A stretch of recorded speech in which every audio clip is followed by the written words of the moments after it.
Hello, my name is Kelsey Macadino, and I will be presenting a data analysis on the risk factors for elevated blood pressure.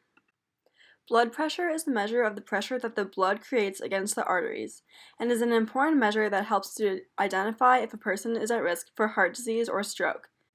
High blood pressure is also known as hypertension, and the chart on the right shows levels that may be indicators that someone has hypertension. Many studies have been performed on the risk factors of hypertension and have focused on evaluating risk factors of different populations of individuals. These studies have indicated that diabetes, unhealthy diet, physical inactivity, obesity, excessive alcohol consumption, tobacco use, genetics and family history, and old age are all high risk factors for hypertension. In this slide, we look at a specific past model published by the Journal of Obesity to predict high blood pressure based on BMI, waist circumference, hip circumference, and waist-hip ratio. They used the machine learning technique of named classification trees to build the model. The results were that for women, waist circumference, waist-hip ratio, and BMI produced the best model, where for men, including waist circumference, waist-hip ratio, and BMI produced the best model. The main takeaway from this study was that the classification tree analysis proved to outperform traditional logistic regression in predictive ability. The data for this project can be found on the website Kaggle. This site also provides details about the predictors as well as information about the purpose of the study. The dataset was initially intended to pinpoint the most relevant risk factors of heart disease and predict the overall 10-year risk of coronary heart disease. It should be noted that initially, the response variable of this dataset was qualitative as opposed to quantitative. There's a download tab on the website in which the data can be downloaded and then opened up in Excel. The first research question being addressed is if the predictors of age, cigarettes per day, total cholesterol, BMI, heart rate, and glucose have a significant impact on systolic blood pressure. This will be tested by looking at whether all of the beta values are equal to 0. The next question is which predictor has the greatest linear impact on systolic blood pressure, which will be evaluated using the partial coefficients of determination. The next question is whether any of the predictors do not represent a significant risk factor for systolic blood pressure, which will be investigated by looking at the individual beta values and whether they can be equated to 0. The next question is, are any of the predictors associated with a decrease in systolic blood pressure, which will be investigated by determining if any of the beta values are less than 0. The last question is to determine which combination of predictors creates the best model for predicting elevated systolic blood pressure. The original dataset had both continuous and categorical explanatory variables. The response variable was also categorical and gave either a 1 or a 0 based on whether or not the patient developed coronary heart disease over a 10-year period. The modifications to the project dataset included the response variable being changed to a continuous variable of systolic blood pressure. This variable was chosen because elevated blood pressure has proven to be associated with health risks, as mentioned earlier, and it is important to study and understand the risk factors of hypertension. Systolic was chosen over diastolic because most studies have shown a greater risk of stroke and heart disease related to higher systolic pressures compared to elevated diastolic blood pressures. All categorical type explanatory variables were dropped from the model in order to simplify the model and reduce the likelihood of multicollinearity. Diastolic blood pressure was also dropped due to its extremely high and non-causal correlation with the response variable. Individual cases were removed if they did not have a full set of data, which reduced the dataset sample size from 848 to 754. This table shows the variable name, definition, unit type, and range for all the explanatory as well as the response variables. The explanatory variables consist of age, cigarettes smoked per day, total cholesterol, BMI, heart rate, and glucose, and the response variable is systolic blood pressure. This slide shows the scatter plots for each of the explanatory variables plotted with the response variable of systolic blood pressure. A preliminary analysis of the scatter plots suggests that total cholesterol and BMI seem to have the most linear relationships with the response variable. Glucose may have outliers or influential cases in the x direction, and none of the predictors suggest that there is a need for a second or higher order term. There also may be non-constant variance for the X2 cigarettes per day predictor. This slide shows the residual plots of each of the predictor variables. A preliminary analysis of the residual plots shows that linear clusters occur at values of x for the cigarettes per day and heart rate predictors, which suggests that there may be violations in the independence of errors. While it is difficult to tell if there are violations in constant variance based on the residual plots, it appears as though the plot for cigarettes per day has a more constant variance than what was shown in the scatter plots. Additionally, the errors of glucose seem to be positively skewed. This slide shows the correlation plots between each of the predictor variables in order to check for multicollinearity. The table of correlation values shown on this slide can further determine if there is a multicollinearity problem in the data. Observations can be made that the correlation values between predictors do not suggest that there are any significant multicollinearity problems, as the highest R value between different predictors is 0.204 between age and total cholesterol. The preliminary model is a first-order linear regression between all of the predictors. The dataset information sheet does not suggest that there are any interaction terms necessary, and there are no qualitative predictors in the dataset.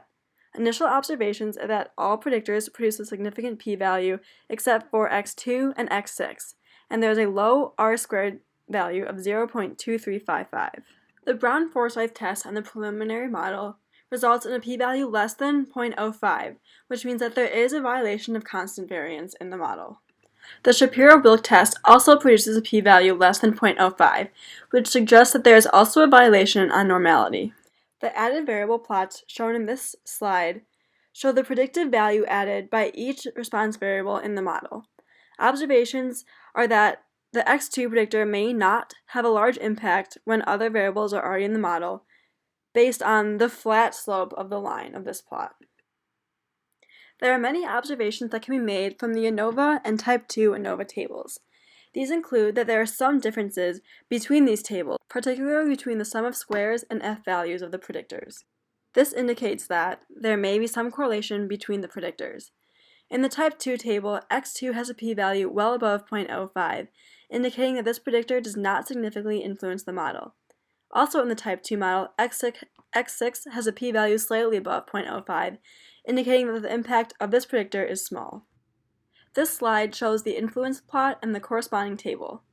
Based on the studentized leader residual value of 4.01, K67 has an outlier in the y direction. Based on the hat critical value of 0.016, cases 88, 200, and 486 have outliers in the x direction. None of the cases surpass the Cook's distance value of 0.89, which is indicative of influential points. Additionally, areas of the circles in the plot are proportional to the DF fit and Cook's distance, and cases 88, 200, and 486 have the largest areas. Further analysis on influential cases can be done by looking at the DF betas plots. A case is influential if the DF beta's value is above 0.0728. The plots show that there are many cases outside this region, and these cases are influential. It is interesting that influential cases appear based on the DF betas test, but not based on the Cook's distance tests. A more thorough analysis of multicollinearity can be done by looking at the VIF test. A VIF value greater than 10 indicates excessive multicollinearity, and none of the VIF values in this model approach 10. This supports the results of the multicollinearity tests run by the correlation models. The best subset analysis test provides an indication of which combination of predictors produces the best model for the data. Using the criteria SSCP, R-squared adjusted, CP, AICP, SBCP, and PRESP. Observations are that the R-squared adjusted, CP, AICP, and PRESP criteria suggest that model 5, which has 6 parameters, is the best model, whereas the SBCP criteria suggest that model 4, which has 5 parameters, is the best model. These models will be further assessed in the k-fold cross-validation that follows. The results of the k-fold cross-validation can be seen in this table. Both models give similar RMSE and R-squared values. However, model 1 is the best model based on a slightly lower RMSE and a slightly higher R-squared model. Therefore, all models moving forward will consist of the model 1 subset, which uses predictors x1, x3, x4, x5, and x6, but drops the predictor x2. A robust regression is performed on the model in order to reduce the influence of influential cases. Observations after this regression has been performed are that X1 and X5 predictors undergo the most significant reductions. The standard error of all predictors are reduced in the robust regression model. The residual standard error is reduced from 18.51 to 16.35, and the overall model has been improved so that the influential cases have been reduced. A Box-Cox transform is performed in order to attempt to fix the normality violation. The best lambda value occurs at negative 1.24, and therefore the response variable is raised to the negative 1.24 power. The updated model summary and Shapiro test show that the new p-value for the test is greater than 0.05. Next, the weighted least squares is performed in an attempt to fix the violation in constant variance. The model stabilizes after the third iteration of the weighted least squares. In the comparison to the best subset model, the standard error for all predictors decreases slightly, and the adjusted R-squared value increases from 0.2303 to 0.2386.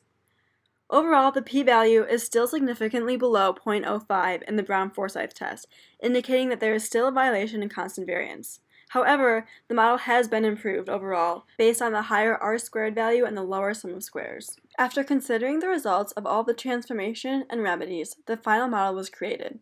The model consisted of predictors x1, x3, x4, x5, and x6, and has gone through robust regression and weighted least squares. The predictors were chosen based on the results of the best subset model, and although the Box-Cox transformation corrected the normality violation, all of the predictors became negative, which does not make sense given the categories of the predictors. Therefore, the transformation was not included in the final model.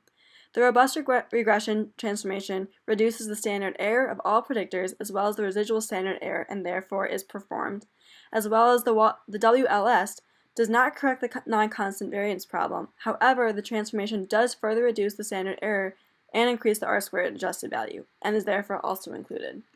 Comparing the original model to the final model, all of the standard errors for the predictors have decreased, and the adjusted R-squared has increased from 0.2294 to 0.2386.